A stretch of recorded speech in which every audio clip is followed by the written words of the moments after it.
yéen mais également l'ensemble justement de nos téléspectateurs donc c'est une matinale d'information commencé na liker partager et parvenir le live yi nga xam tam ñoo xalaat jotaguñu seen daal di war a mën a topp si waxtaan wi si nu mu gën a yaatoo exactement merci aussi à l'ensemble justement de nos internautes qui sont déjà sur place Boniface merci beaucoup Ami Diallo Sam Si Diaw Ami Diallo entre autres yéen ñëpp di leen di jaajëfal bu baax a baax seen fidélité ak ànd bi saa su nekk ak li nga xam ne moo di Sénégal 5 alors dañu daal di ñëw si li nga xam ne moo di li gën a fa si actualité bokk na entre autres jëm si li nga xam ne moo di justement mbiru Ismaïla Madior Fall moom itam wóolu nekk fa si haute cour de justice des na ko daal di faram-fàccee décision bi nga xam te war na daal jógee si li nga xam ne moo di kanam yoon ak wàllu yoonal dañ daal ñëw itam par rapport ak mbiru ki nga xam ne moo di justement Nafissatou Diop Dieng moom itam démb dafa daal di li nga xam ne moo di cautionné lu daal di toll ay millions yu daal di takko toll na si 57 millions des na ko daal di yaatal mi ngi sous contrôle judiciaire dañ daal ñëw itam par rapport ak ki nga xam ne moo di Macky Sall ma ni kon nag ay ñooñam topp bi gi nga xam ne itam doon nañ ko topp Azoura Fall mujj yëpp mujj nañ ko daal teg si suuf maanaam dama mujj daal désister loolu itam ne daal bokk suñu ay ponk retour de parquet pour Abdou Nguer moom itam démb ñu doon xaar décision bi nga xam ne itam dina jógee si wàllu procureur ginnaaw ba nga ko daal defee xëy si benn dossier ñeel troisième bi jëm si offense au chef de l'État entre autres moom ki nga xam ne moo di Abdou daal di koy placé exactement déferment si kanam yoon ak wàllu yoonal moom itam amaan na li nga xam ne moo di retour de parquet yi dina daal di jàkkaarloo ak ki nga xam ne moo di justement le procureur Bougane Gueye Dany kàddu yi nga xam ni itam yekki woon na ko mu daal di ñeel jëm Ousmane Sonko foofu war a dugg nag mu doon loo xam ni itam doon na ko daal di màggal ki nga xam ne moo di seen ay héros ma ni kon Ousmane Sonko def na sortie ñëw na si nu mu gën a yaatoo si wàllu woowure des na ko daal di faram-fàccee mais tout d'abord da nga koy daal di dooree ak justement mbiru Azoura Fall Arfan ma ni kon une dernière information mooy APR mu dina daal di désister topp gi nga xam ni itam doon na ko daal di topp ginnaaw rek ba Azoura daal di yëkkati ay kàddu jëmale ko si ki nga xam ne moo di Macky Sall Mame Mbaye Niang ak ñu mu daal di àndal ma ni kon nag ki nga xam ne moo di APR tenté benn action judiciaire ñoom itam dinañ daal di désister jëm si li nga xam ni itam ñu koy daal di toppee ki nga xam ne moo di justement Azoura Fall Arfan naka na daal di jàngate justement cette information allant dans sens que ni son bi désister nañ concrètement.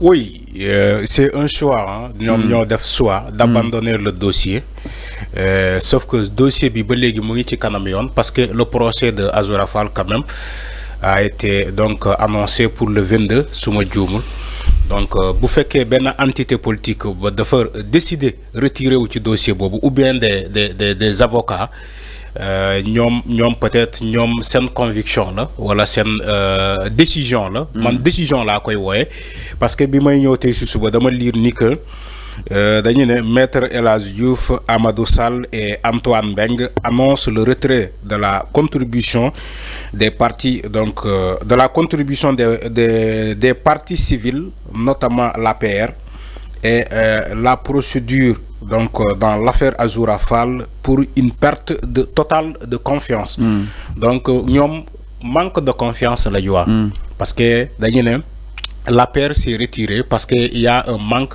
donc de confiance waa APR dañoo jàpp ni que dossier boobu justice du def lu mu war lu comme nu mu ko waree donc moo tax ñoom ñu décider retirer wu ci dossier boobu comme ce qui a été annoncé par ses avocats les avocats maître El Hadji Diouf maître Antoine Beng et maître Amadou Sall. Parce que ñeneen ils ne sont pas convaincus justement du diagnostic fait par le médecin Souleymane Loukar qui serait un membre du parti de Pastef ñoom loolu lañ jàpp concrètement à fond. Oui, mais quand il dit que le médecin Loukar c'est un membre de Pastef, il fallait le justifier, il va falloir le justifier. C'est-à-dire que c'est un argument tellement simple et facile à dire. C'est tellement facile de dire oui, le médecin qui a fait le certificat médical de Azoura Fall, il fait partie de Pastef. Comment ça? Un médecin, tu dis oui, un médecin, même s'il fait partie de PASTEF, c'est un médecin légiste qui s'est inscrit dans l'ordre national des médecins. Il faut respecter le médecin là. Pour plus de transparence. Non, la transparence, yo même, la transparence, c'est la justice qui la détient. C'est pas APR. C'est la justice qui détient la transparence. Si la justice accepte le document là qui a été fait par un médecin, il faut que ñi xam ni que loolu moo am. Maintenant, si il faut prendre des décisions politiques, moi je suis d'accord. Parce que APR, si APR décide de se retirer dans ce dossier, mais est-ce que c'est APR qui a amené Azura Fall en prison? Mais non, c'est pas APR. Est-ce que c'est APR qui a amené Azura Fall en prison? C'est la question. Il faut se poser cette question-là. Ce qu'ils font là, oui, les avocats ont annoncé le retrait des partis civils, notamment comme APR, c'est de la politique. Parce que Azura Fall, son cas, c'est le procureur qui s'est autosaisi. Vous l'avez fait lolo. Macky Sall n'a pas porté plainte. Mame Mbaye Niang n'a pas porté plainte. Mais pourquoi APR nous annonce aujourd'hui le retrait sur le dossier Azura Fall? Ah mais Fallo, il faut ngeen xalat. C'est une décision politique parce que APR yobul Azura Fall kaso. Après ñom dañu entendre li nga xamné que modi procédure judiciaire bi pour daal di li nga xamné que modi jàppalu ki nga xamné que modi Azura pour mu expliquer yooyu de li nga xamné que modi saga ñom itam action judiciaire bi nga xamni itam tenté nako amna lu mu ci jouer jëm si li nga xamné que modi arrestation ki nga xamné que modi Azura bis bu procès amone APR ñi ñoko wara représenter moy la partie civile sûrement Fallo dama né Azura Fall dama fateli les faits yu ko yóbbu kaso demb fi dama ne au procureur Ibrahima Ndoye moo autosaisiru ci le cas Azura Fall suite à une vidéo qui a été republiée parce que une vidéo exhumée par l'avocat maître Moussa Diop procureur bi gis vidéo bobu autosaisiru ba wo Azura Fall ci commandé ci kanam yoon ba mandat de dépôt ko yóbbu ko Rebeuss mais après l'examen médical du dossier à Azura Fall, après l'examen médical, le juge a jugé que comme Azura Fall il traîne des troubles mentaux ou bien il a une pathologie depuis quand il a fait la prison, qui est le régime de Macky Sall, c'est là où le juge a décidé de libérer Azura Fall sous liberté provisoire en attendant son procès. Maintenant, les faits yi ma wax fi yeb waxuma fan la waxé ben yon APR ba tay xama may expliquer waxuma fi ben yon APR ma ñew may ma rek non APR musul porter plainte non dama né Macky Sall qui est la victime est Mame Mbaye Niang. Non c'est proche non il faut écouter Fallo on s'écoute quand même. Moi je suis pas dans les débats de la rue. Dama ne ci dossier juridique la ñu nekk dama ne Macky Sall ak Mame Mbaye Niang les deux victimes n'ont pas porté plainte.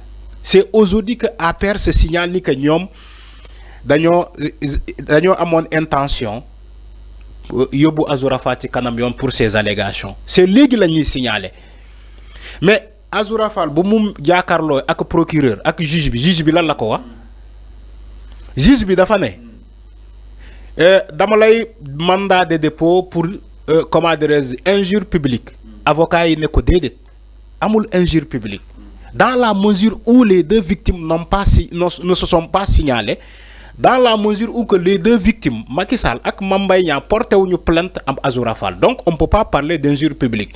Les juge bi ne ko comme référemment au texte dama koy topé pour diffusion de discours contraires aux bonnes mœurs. Mais loolu lañu topé Azura Fall.